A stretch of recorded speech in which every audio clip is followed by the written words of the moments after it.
So there's been analysis about what the impact has been of Israel's attack on Iran, which happened over the weekend.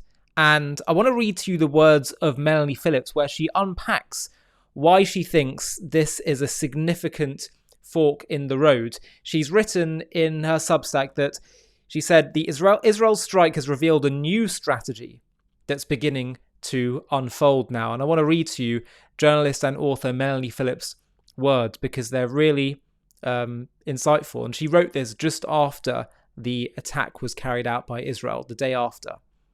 She wrote, "This morning, people have been trying to work out the significance of the Israeli strikes on Iran that were carried out in the early hours of yesterday. Given that Israel didn't strike Iran's nuclear weapons facilities, oil terminals, or members of the Iranian regime, in line with the enormous American pressure to limit such an attack, some people have leapt to the conclusion that although this was a tactical success, it was a strategic failure in not striking a decisive blow against Tehran. Such an assessment is distinctly premature. First, it's important to register the scale of the achievement. Israel openly attacked Iran in a complex operation involving 100 fighter jets over a distance which presents significant challenges. Iran's air defences were simply brushed aside and then crippled, along with its missile and drone production capabilities. Iran has now been shown to be widely exposed to Israeli attack, and its capacity for retaliation has been diminished. Although Israel's Prime Minister Benjamin Netanyahu has stated that the US didn't dictate Israel's targets, the Israel Air Force operated entirely within the red lines set down by the Biden administration. Yet Israel may have achieved what it needed to do at this stage, given a range of factors that have a direct bearing on the urgency of neutralizing the threat from Tehran, while minimizing the likelihood of acute damage to Israeli lives in any possible Iranian response. The targets struck by the Israel Air Force were far from negligible. The New York Times, quoting 3 Iranian and 3 senior Israeli defense officials, reports that targets for attack included defenses at the Bandar Imam Khomeini petrochemical complex in Khuzestan province, at the major economic port Bandar Imam Khomeini, and at the Abadan oil refinery. Air defense systems were also struck in Ilam province at the Tanj Bijar gas refinery. Such strategic targeting, which reportedly shocked Iran, carries a double message. First, as a deterrent against further Iranian aggression, and second, as the essential precursor to a far more significant attack. The suggestion that Saturday's strikes were but the first stage in a process was amplified in this interview on Sky News Australia with former IDF spokesman Jonathan Conricus. Israel's strategic aim, he said, had changed. It would no longer tolerate Iranian aggression either directly or through its proxies, and would now hold the Iranian regime itself accountable. Saturday's strikes were the first stage of implementing that strategy. Israel has widened its strategic aim because of 2 things. After more than 4 decades of war to remove Israel from the map, reaching a new level of murderous intensity with last year's October 7th pogrom, and the Seven Front proxy war against Israel that has followed, it's clear that simply nothing will deflect the Iranian regime from its genocidal agenda. And having seen its proxy armies, Hamas and Hezbollah, steadily being decimated in Gaza and Lebanon, the regime is now accelerating its nuclear weapons program to destroy Israel once and for all, a program that is reportedly reaching a critical point. This simply isn't appreciated by much of the West because of 2 factors: the pernicious attitude of the Biden-Harris administration and the malicious messaging of the Western media. After Saturday's strikes, a senior White House official said, while describing the strikes as a legitimate exercise of self-defense, quote, "This should be the end of this direct exchange of fire between Israel and Iran. Israel has made clear to the world that its response is now complete." But this is emphatically not the end of the existential threat to Israel posed by Iran, a threat that is about to become infinitely worse once the regime acquires nuclear weapons. The Biden-Harris administration regards what's happening not as a desperate war by Israel against an existential enemy that must be defeated, but instead as a set of war games whose rules are set by America. Those rules mean that Israel must suffer the blows rained down by its Iranian enemy with the US coming to Israel's defense only if those attacks threaten to take too many Israeli lives, depending of course upon quite how the US calculates the value of Israeli lives against its own strategic goals, but also forbidding Israel from ending the threat under which its population is therefore sentenced to live in perpetuity, according to American diktat. But that's okay, apparently, because the US has warned Iran not to escalate, a warning that the regime in Tehran, regarding with satisfaction the craven Americans grovelling before it, will undoubtedly dismiss with even more contemptuous disdain. America's attitude would be unbelievable were it not for the fact that at every stage in this dreadful year that has just passed, the administration has pressured Israel not to respond in a way that would inflict a decisive blow on Iran or its proxies.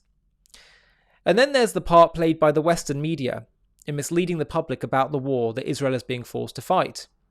Even in some media outlets whose editorial line is reasonably supportive of Israel, the reporting on its foreign news pages is malign, routinely recycling Iranian or Hamas propaganda that's being pumped out by the UN and many purportedly authoritative security and policy analysts in Western think tanks, academic and other institutions, including Western intelligence services. These outlets present the Iranian war of annihilation and Israel's self-defense against the war as mere tit-for-tat exchanges of moral equivalence. Worse, some of these outlets present Iran's war of annihilation against Israel as Iran defending itself against Israeli aggression, such as this gem. Quote, "For years, Iran has conducted a campaign of assassinations and sabotage in Iran, including killing the head of Iran's nuclear program with a remote-controlled machine gun as he drove from his holiday home.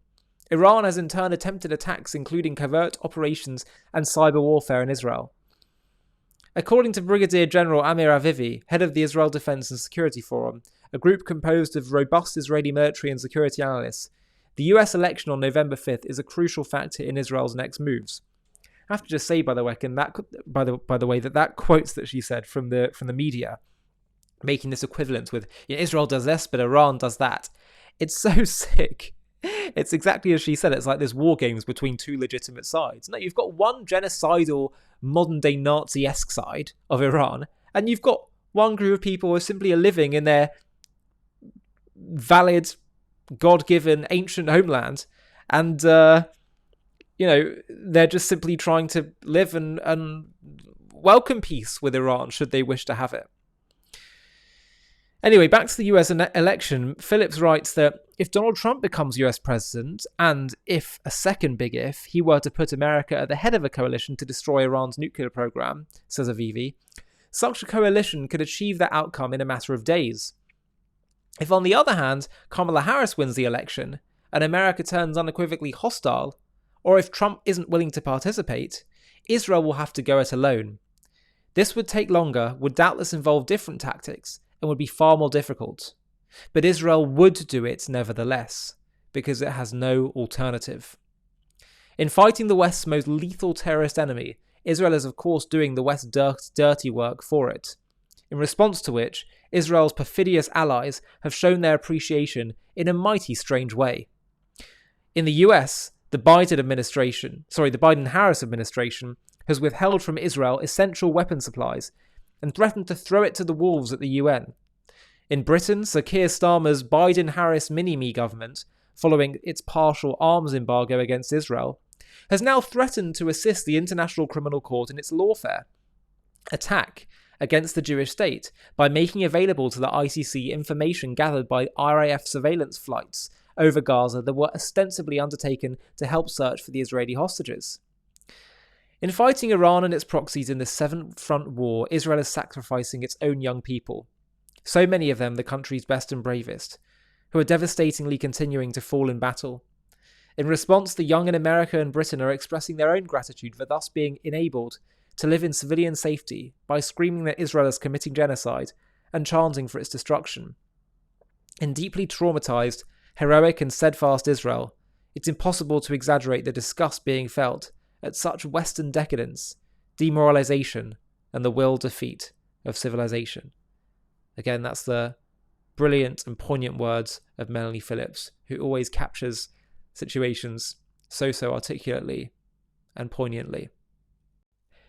If you've made it so far in this video, I have a request for you.